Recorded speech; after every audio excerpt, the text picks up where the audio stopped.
नमस्ते दोस्तों, आज मैं आपको एक ऐसी कहानी सुनाने जा रहा हूं जो मैंने खुद सुनी तो थी, लेकिन रात को सोते वक्त उसके बारे में सोचकर नींद नहीं आई। अगर आप अभी रात को अकेले हैं तो शायद ये सही वक्त नहीं है, और अगर आपके घर में लाइट कम है तो पहले उसे जला लीजिए, क्योंकि जो मैं आज बताने जा रहा हूं वो एक ऐसे इंसान की कहानी है जिसने उस दरवाजे को खटखटाया जो इंसानों के लिए नहीं था।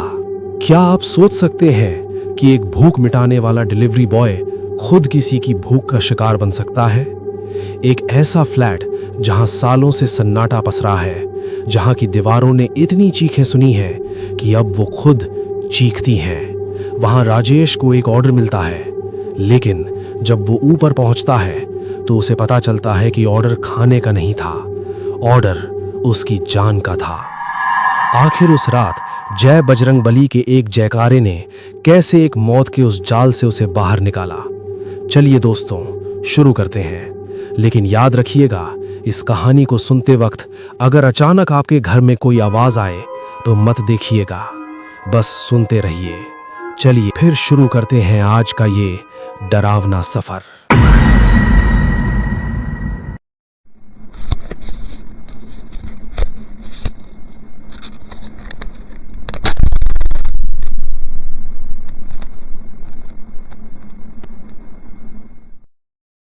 दोस्तों, ये कहानी मुझे बिहार के एक छोटे से गांव के राजेश ने भेजी है। राजेश, पूरा नाम राजेश कुमार सिंह, उम्र उस वक्त बस 24 साल। बिहार के गया जिले के पास एक गांव का लड़का जिसकी आंखों में सपने थे और कंधों पर एक पूरे परिवार का बोझ। बाप बिस्तर पर पड़े थे, किडनी की बीमारी, दवाइयां महंगी थी। मां खेत में मेहनत करती थी, पर खेत भी उधारी में डूबा था। और एक छोटी बहन थी सुमन, जिसकी शादी की उम्र हो गई थी, पर घर में इतना पैसा नहीं था कि अच्छा रिश्ता हो सके। राजेश ने गांव के लोगों से सुना था मुंबई में पैसा बरसता है, जो मेहनत करे उसे मिलता है। तो एक सुबह उसने अपनी पुरानी हीरो स्प्लेंडर बाइक निकाली, मां के पैर छुए, बाप की कमजोर आंखों में झांका और निकल पड़ा अपने गांव से मुंबई। करीब 1550 किलोमीटर का सफर। मुंबई पहुंचकर राजेश ने एक खोली ली, धारावी के पास, छोटी सी, जहां छत से बारिश में पानी टपकता था और गर्मी में दम घुटता था। पर राजेश ने कभी शिकायत नहीं की। उसने एक online food delivery company join की। काम सीधा था, ऑर्डर आए, खाना उठाओ, पहुंचाओ। दिन में ठीक ठाक था, पर रात में ज्यादा पैसे मिलते थे। नाइट शिफ्ट, रात 10 बजे से सुबह 4 बजे तक। राजेश ने सोचा, अब क्या डर, मुंबई तो कभी सोती नहीं, रात में भी सड़कें चमकती हैं। लेकिन दोस्तों, राजेश को नहीं पता था कि मुंबई की चमकदार रातों के पीछे कुछ ऐसे अंधेरे कोने भी हैं जहां इंसान तो क्या, परिंदा भी पर नहीं मारता। और उस रात राजेश उन्हीं कोनों में से एक की तरफ बढ़ रहा था, पर उसे इसका कोई अंदाजा नहीं था कि आगे उसके साथ क्या होने वाला है। तो वो रात थी नवंबर की। मुंबई में नवंबर का मतलब होता है हल्की हल्की ठंड, सूखी हवा और आसमान में काले बादल जो बरसते नहीं, बस घूमते रहते हैं। वक्त था रात के 12:23। राजेश उस रात पहले से ही 7 डिलीवरी कर चुका था, थका हुआ था, भूखा भी था। उसने सोचा, एक आखिरी ऑर्डर लेता हूं, फिर खोली पर जाकर सो जाऊंगा। तभी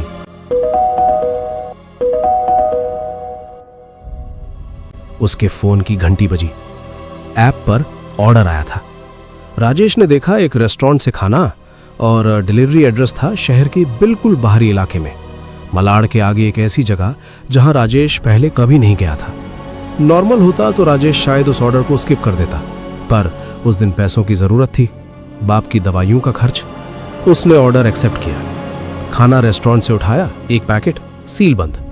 अजीब बात यह थी कि रेस्टोरेंट वाले ने जब पैकेट दिया तो उसकी नजरें थोड़ी अजीब थीं। राजेश ने उससे एड्रेस कंफर्म किया। रेस्टोरेंट वाला एक पल के लिए रुका, फिर धीरे से बोला, भाई उस तरफ जाना पड़ेगा क्या? रात का वक्त है। राजेश ने हंसते हुए कहा, अरे भाई, डिलीवरी का काम है, जहां ऑर्डर वहां जाना। रेस्टोरेंट वाले ने कुछ नहीं कहा, बस उसे जाते हुए देखता रहा। राजेश ने जीपीएस ऑन किया और निकल पड़ा। पहले 10-15 मिनट तो सब ठीक था। मुख्य सड़क पर लाइटें थीं, ट्रैफिक था, कहीं कहीं टी स्टॉल वाले अभी भी खुले थे। मुंबई की आम रात। पर जैसे जैसे जीपीएस उसे आगे ले जाता रहा, सड़कें बदलती गई। चौड़ी सड़क पहले 2 लेन की हो गई, फिर 1 लेन की, फिर एक कच्चा रास्ता। स्ट्रीट लाइट्स पहले कम हुई, फिर बंद हो गई। राजेश की बाइक की हेडलाइट अब उस रास्ते पर एकमात्र रोशनी थी। दोनों तरफ ऊंचे ऊंचे पेड़, हवा में एक अजीब सी गंध, पर वो बता नहीं सकता था कि क्या गंध थी, बस अजीब थी। राजेश ने अपनी रफ्तार धीमी की। जीपीएस कह रहा था 200 मीटर और, फिर 100 मीटर, फिर आप अपनी मंजिल पर पहुंच गए हैं। राजेश ने बाइक रोकी और सामने देखा। दोस्तों, वो वहां खड़े होकर जो देखा उसने, उसे देखकर राजेश का दिल एक पल के लिए रुक सा गया। सामने एक इमारत खड़ी थी, 5 मंजिल ऊंची, पर जैसे किसी ने उसे दशकों से छोड़ दिया हो। दीवारें काली पड़ी हुई, जहां तहां सीमेंट उखड़ा हुआ, खिड़कियों के शीशे ज्यादातर टूटे हुए, जो बचे थे वो इतने धुंधले कि पार कुछ दिखता नहीं था। मुख्य गेट लोहे का, टूटा हुआ, एक तरफ झुका हुआ, जैसे कोई उसे तोड़कर भाग गया हो। चारों तरफ झाड़ियां इतनी बड़ी कि इमारत का आधा हिस्सा उनमें दब गया था। और एक गंध, वो अजीब गंध जो राजेश को रास्ते भर आती रही थी, वो यहां और भी तेज थी। राजेश ने अपने फोन की स्क्रीन पर ऑर्डर देखा। एड्रेस कंफर्म था, नाम था भावना, और ऊपर लिखा था टॉप फ्लोर, फ्लैट 501। राजेश ने सोचा, यार, जीपीएस ने कहीं गलत जगह तो नहीं पहुंचा दिया। उसने कस्टमर को कॉल किया। कॉल उठी। उस तरफ से आवाज आई, बेहद धीमी, लगभग फुसफुसाहट में, आ गए, ऊपर आ जाओ। और कॉल कट गई। राजेश थोड़ी देर वहीं खड़ा रहा। उसने चारों तरफ देखा, कोई नहीं था, बस वो, उसकी बाइक और वो टूटी फूटी इमारत। दोस्तों, इस वक्त एक नॉर्मल इंसान क्या करता? वो वापस चला जाता, ऑर्डर कैंसिल करता, ऐप को रिपोर्ट करता और घर चला जाता। पर राजेश ने ऐसा नहीं किया, क्योंकि उसे बाप की दवाइयां याद आईं, बहन की शादी याद आई। उसने एक गहरी सांस ली, खाने का पैकेट उठाया और उस टूटे हुए गेट से अंदर चला गया। इमारत के अंदर घुसते ही राजेश को पहला झटका लगा। अंधेरा, पूरा अंधेरा, ना एक बल्ब जला हुआ, ना किसी खिड़की से रोशनी, बस राजेश के फोन की टॉर्च। उसने टॉर्च ऑन की और सीढ़ियां ढूंढी। जैसे ही उसने सीढ़ियों पर पैर रखा, उसे पहली अजीब बात का एहसास हुआ, ठंड। दोस्तों, नवंबर की मुंबई में इतनी ठंड नहीं होती, पर उन सीढ़ियों पर जैसे किसी ने एसी चला रखा हो, एक बर्फीली ठंडक जो ऊपर से नीचे की तरफ आ रही थी। राजेश ने खुद को समझाया, पुरानी इमारत है, हवा आती होगी। वो सीढ़ियां चढ़ने लगा। पहली मंजिल, दूसरी मंजिल, हर मंजिल के साथ ठंड बढ़ती जा रही थी। और एक और चीज, सन्नाटा। ऐसा सन्नाटा जो कानों को तकलीफ दे, जैसे कानों के अंदर कोई प्रेशर भर रहा हो। तीसरी मंजिल पर पहुंचकर राजेश की टॉर्च का बीम एक बंद दरवाजे पर पड़ा। दरवाजे पर लिखा था कुछ, पर जो लिखा था वो हिंदी में नहीं था। एक अजीब भाषा, जैसे किसी ने उंगलियों से या किसी और चीज से दीवार पर खरोचा हो। राजेश ने वहां रुक पर उसे ध्यान से पढ़ने की कोशिश नहीं की। वो आगे बढ़ गया। चौथी मंजिल, 5वीं मंजिल, टॉप फ्लोर। राजेश ने सांस ली, उखड़ी हुई, तेज। वो ढूंढने लगा फ्लैट 501। कॉरिडोर में 3 दरवाजे थे, बाएं तरफ 502, दाएं तरफ 503 और बीच में 501। राजेश उस दरवाजे के सामने खड़ा हो गया। उसने नॉक किया। सन्नाटा। उसने फिर से नॉक किया।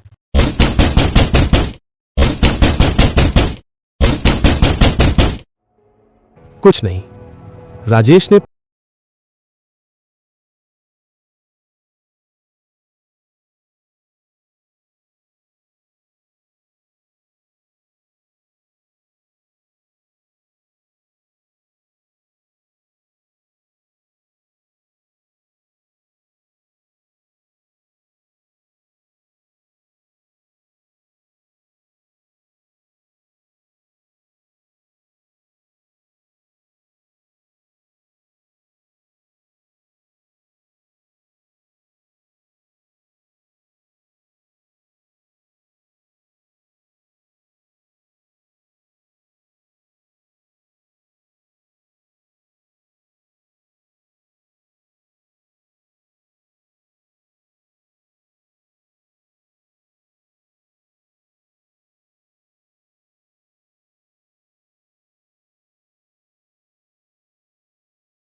आप भावना जी हैं? लड़की ने मुस्कुराया, एक धीमी अजीब मुस्कान। हाँ, मेरा ही ऑर्डर है। उसकी आवाज बेहद धीमी थी, लगभग जैसे हवा में से आ रही हो। अंदर आ जाओ। राजेश ने एक पल के लिए हाँ कहने की सोची, पर कुछ था, उसके अंदर कोई चीज थी जो कह रही थी नहीं। उसने कहा, नहीं मैम, आप यहीं ले लीजिए, पेमेंट कर दीजिए। लड़की की मुस्कान थोड़ी और बढ़ी, जैसे उसे राजेश की बात पर हंसी आई हो। पैसे अंदर हैं, बस 1 मिनट रुको। वो दरवाजा खोलकर अंदर चली गई। राजेश बाहर कॉरिडोर में खड़ा रहा। उसने अपनी टॉर्च जलाई और चारों तरफ देखा।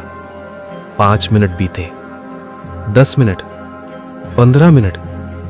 राजेश का इंतजार करना अब डर में बदल रहा था। उसने दरवाजे को हल्के से धक्का दिया। दरवाजा खुला। अंदर घुप अंधेरा था। राजेश ने टॉर्च जलाई और अंदर कदम रखा। खाली, पूरा घर खाली था दोस्तों, एकदम खाली। न फर्नीचर, न कोई सामान, न कोई बिस्तर, न कोई कपड़े, बस नंगी दीवारें और फर्श पर धूल। इतनी धूल कि राजेश के जूते की छाप वहां साफ दिख रही थी, और उस धूल में कोई और पैरों के निशान नहीं थे। राजेश का दिल जोर से धड़का। वो लड़की कहाँ गई? वो अंदर आई थी तो उसके पैरों के निशान कहाँ हैं? तभी कमरे के एक अंधेरे कोने से आवाज आई, एक सिसकी, धीमी, टूटी हुई, जैसे कोई बहुत देर से रो रहा हो। राजेश ने टॉर्च उस कोने की तरफ घुमाई। वो लड़की वहां बैठी थी, पीठ की तरफ, सर नीचे झुका हुआ, और वो रो रही थी, सिसक सिसक कर। राजेश को, और इसे वो अब भी पागलपन मानता है, दया आ गई। वो आगे बढ़ा, उसके पास पहुंचा। मैम, मैम, आप ठीक तो है? क्या हुआ? सिसकना बंद हो गया अचानक, एक झटके में। वो खामोशी, उस अचानक रुके हुए रोने की खामोशी राजेश को आज भी याद है। वो कहता है वो खामोशी उस रोने से ज्यादा डरावनी थी। और फिर वो मुड़ी। दोस्तों, राजेश की चीख निकली पर गले में ही अटक गई।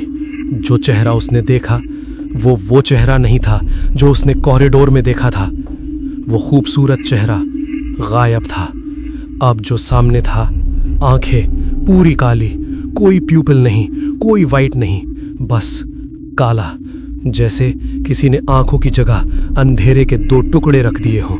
मुंह टेढ़ा, एक तरफ को खिंचा हुआ, और उसमें से जो दिख रहा था दोस्तों, वो दांत नहीं थे जो इंसानों के होते हैं। और वो हंसी, एक हंसी जो, दोस्तों, राजेश ने कहा वो हंसी सुनकर उसे लगा जैसे उसके शरीर का खून जम गया, जैसे वो हंसी किसी इंसान से नहीं, किसी ऐसी जगह से आ रही थी जहां इंसान जाते नहीं। राजेश भागने के लिए मुड़ा, और धड़ाम, मुख्य दरवाजा अपने आप बंद। राजेश ने दरवाजे को जोर से धक्का दिया, फिर से, पर वो जैसे दीवार बन गया था। पीछे से वो आवाज आई। अब वो धीमी फुसफुसाहट नहीं थी, अब वो एक भारी, गहरी, गूंजती हुई आवाज थी, जैसे कई आवाजें एक साथ बोल रही हों। मेरे घर में मुझे अकेली पाकर अंदर क्यों घुसे? अब तू नहीं बचेगा। राजेश ने पलटकर देखा। वो चीज, वो रूह हवा में तैर रही थी, जमीन से ऊपर उठी हुई, और धीरे धीरे राजेश की तरफ बढ़ रही थी। राजेश ने चिल्लाया, हाथ जोड़े, गिड़गिड़ाया, मुझे माफ कर दो, मैं बस डिलीवरी करने आया था, मुझे जाने दो। पर वो रुकी नहीं, बढ़ती रही, बढ़ती रही। राजेश ने चारों तरफ देखा, कोई रास्ता नहीं, दरवाजा बंद, एक तरफ दीवार, दूसरी तरफ दीवार। और तभी उसकी नजर पड़ी एक खिड़की, बंद, कांच लगा हुआ। राजेश ने कैलकुलेट करने की कोशिश भी नहीं की। मौत को इतने पास देखकर इंसान सोचता नहीं।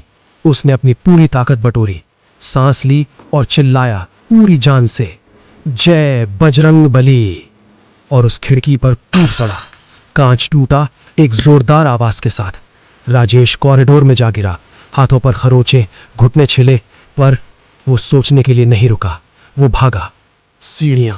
राजेश 2-2 3-3 सीढ़ियां एक साथ उतर रहा था और पीछे से वो आवाज, वो डरावनी गूंजती हुई टूटी हुई चीख, जैसे कोई परछाई उसके पीछे हवा में तैर रही हो। चौथी मंजिल, तीसरी, दूसरी।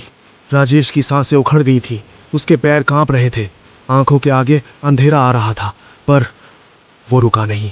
पहली मंजिल, ग्राउंड फ्लोर, दरवाजा। राजेश ने दरवाजा खोला और बाहर की तरफ भागा। बस कुछ कदम और तभी एक झटका। कुछ था हवा में, उसके सामने। उसी रूह ने न जाने कहां से राजेश के ठीक सामने आकर उसका रास्ता रोक लिया। राजेश रुक नहीं पाया, वो सीधे उसकी तरफ दौड़ता रहा और उसने राजेश का गला पकड़ लिया। ठंडे हाथ, बर्फ की तरह, जैसे किसी ने उसके गले पर लोहा रख दिया हो। राजेश को लगा उसकी सांस बंद हो गई। वो हवा में उठ गया। जमीन से ऊपर उसके पांव हवा में झूल रहे थे। आंखें बाहर आने की कोशिश कर रही थी, कान बंद हो रहे थे, सोच धुंधली पड़ रही थी। और उस आखिरी लम्हे में जब राजेश को लगा कि बस अब नहीं, उसके होंठ हिले। उसकी जुबान पर आए वो शब्द जो उसकी मां ने बचपन में उसे सिखाए थे, हनुमान चालीसा। बुझती हुई आवाज में, कांपते होठों से, श्री गुरु चरण सरोज रज निज मन मुकुर सुधारी। उस रूह की पकड़ में कुछ पतला, एक कंपन, जैसे उस ठंडे हाथ में कुछ जला। राजेश ने आंखें बंद की और पूरी जान लगाकर पढ़ता रहा। भूत पिशाच निकट नहीं आवे, महावीर जब नाम सुनावे। और फिर एक जोरदार झटका, जैसे किसी ने उसे गुलेल से छोड़ा हो। राजेश हवा में उड़ा और जाकर एक आम के पेड़ से टकराया। एक तेज आवाज और फिर कुछ नहीं, अंधेरा। जब राजेश की आंखें खुली तो ऊपर सफेद छत थी। अस्पताल। पास में एक नर्स थी। उसने देखा कि राजेश जाग गया है और वो बाहर गई। थोड़ी देर में एक बुजुर्ग आए, 65-70 साल की उम्र, सफेद बाल, धोती कुर्ता, माथे पर तिलक। उन्होंने राजेश का हाथ थाम लिया। बेटा, कैसा महसूस हो रहा है? राजेश ने उन्हें देखा। आप कौन हैं? मैं इस इलाके का पुजारी हूं। सुबह मैं उस रास्ते से गुजर रहा था, तुम उस आम के पेड़ के नीचे पड़े थे। मैंने एम्बुलेंस बुलाई। राजेश चुप रहा। पुजारी ने आगे कहा, बेटा, तुम उस बिल्डिंग में गए थे ना? राजेश ने धीरे से हां में सर हिलाया। पुजारी की आंखों में दर्द आया। वो जगह शापित है बेटा, पुजारी ने बताया। करीब 12 साल पहले उस बिल्डिंग के फ्लैट 501 में भावना नाम की एक लड़की रहती थी, अकेली। मुंबई में नौकरी के लिए आई थी। एक रात कुछ लुटेरे उस बिल्डिंग में घुसे।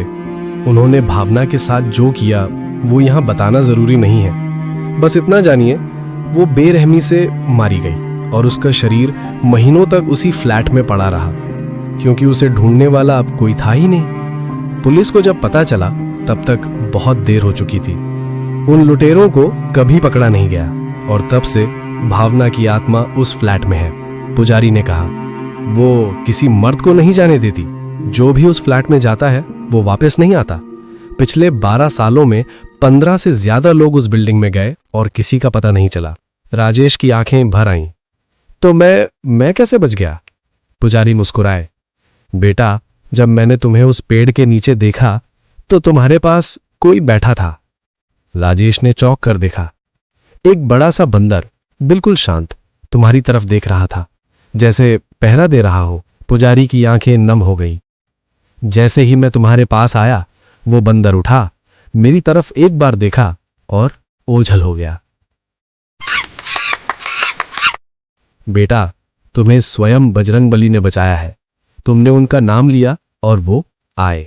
दोस्तों, राजेश उस दिन के बाद एक पल भी मुंबई में नहीं रुका।